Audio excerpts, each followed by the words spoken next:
And you've already been to Norway to make the video. Yeah, now, why Norway? That's a bit cruel, sending a tropical girl like you to a freezing country like that. Well, there's this fantastic director, Alex Herron, who's based in Norway, and the skills and expertise, we just decided it was just better to go over there to do it. And London is so expensive. It is very expensive. It's probably cheaper to go to India actually and record video than it is to do one in London. Now, a lot of people feel with R&B singers is that it's kind of all sex and it's all you're kind of manipulated. You're told what to do, told what to wear, etc., etc., etc. Now, is that the truth, or how are you trying to buck that particular stereotype?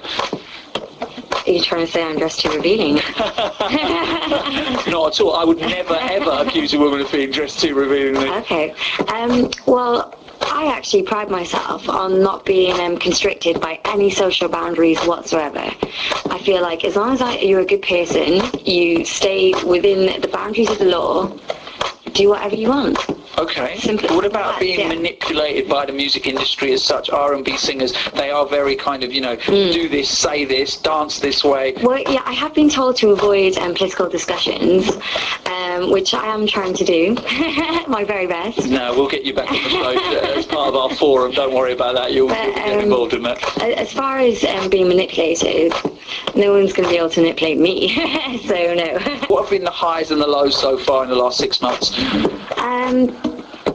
I think that the reaction from my university peers when they saw my first video for Freeze, they brought up the issue of skin colour, which to me is an issue which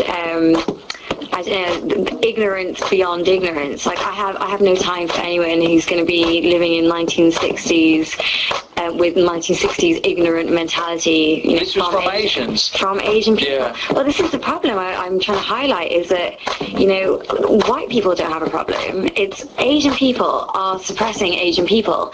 They're placing these social boundaries upon their own, which is hindering our development. For example, according to the Roundtree report, which was out 2 months ago, the largest population to live in poverty in Britain is the Bengali community. 60% of Bengali people live in poverty, and this is down to their lack of development due to these social constraints, social roles. Women, no option of job, no option of education, still confined to traditional roles. Are they discriminated against because of their skin colour, because they're too dark? Well, maybe because other Asians discriminate against them. No, I'm not saying that at all. I'm just saying that we ourselves discriminate against ourselves, and it's hindering our development. It's interesting, that's the documentary that's going out on the BBC Asia Network about racism amongst Asians. I always find that whole skin lightening thing just so obscene. Absolutely ridiculous, especially because it comes from colonialism. So it's like white people 1,000 years ago wanted us to hate ourselves, and that same ideology is still filtering through today. I'm very, very proud of my skin colour. I'm half Sri Lankan. I have a gorgeous skin colour, and I'm very proud. And certainly some ignorant ideology. It doesn't matter. No, I love it. I think you're a very attractive man. Thank you very much. Thank you very much indeed. If you just tell my wife that once in a while, that's just a reminder of that fact. That would be nice as well. But it's that's quite interesting, that whole kind of skin colour bit, because actually I've got to say, you're on your MySpace page, you actually look darker. Well, yeah. Have you been on it recently? Because we had some new shots, clips of the new video. Oh right, okay. And the new video is very dark and sultry and very sexy.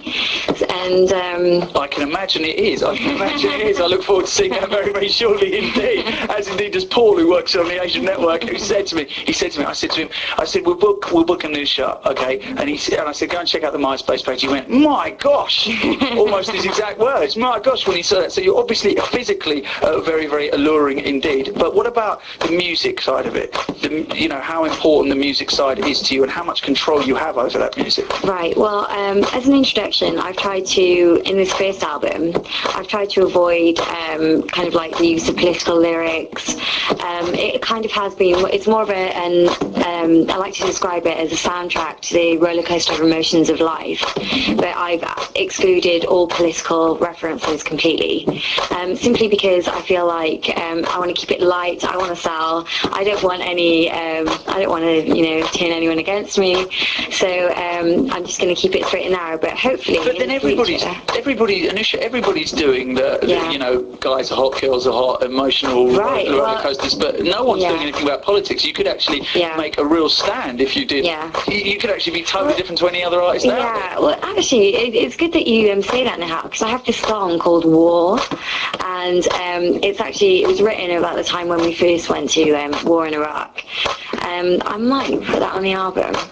Well, I mean, no one else is doing it, are they? I mean, we do every Tuesday on the show here, we do Music with a Message, where we speak and interview artists for an hour about their music, which has a message. And it's quite interesting that that gets such a strong reaction from our listeners who do want that, who do want artists, and especially no one in R&B is doing that. No, you tell me an R&B artist do, the soul artists do tend to deal with. Oh yeah, definitely, like Erykah Badu. Exactly, they tend to deal with issues, but in R&B sense, they don't. And you obviously know a lot about the world. You study politics, for instance. Do you feel that that's someone else telling you not to do that, or is that your own decision? No, that is definitely pressure to conform and to not alienate anyone or certain groups of society. Sometimes you have to, don't you? Sometimes you have to, the cliche being break some eggs to make an omelette. I mean, you do have to, otherwise there's nothing worse than blandness. Yeah. Oh, and how I trust you. This album is not bland. No, I can imagine it's not. So is the album fully recorded now? Yeah, we're just choosing the finishing tracks, trying to sum up which ones we want on the album, because I want this to be the best album to, ever be produced by a British Asian female artist. Okay, fantastic. That sounds like a lofty aim indeed. Let's listen to the track Are You Ready, the ADP remix, a former track of the week for me.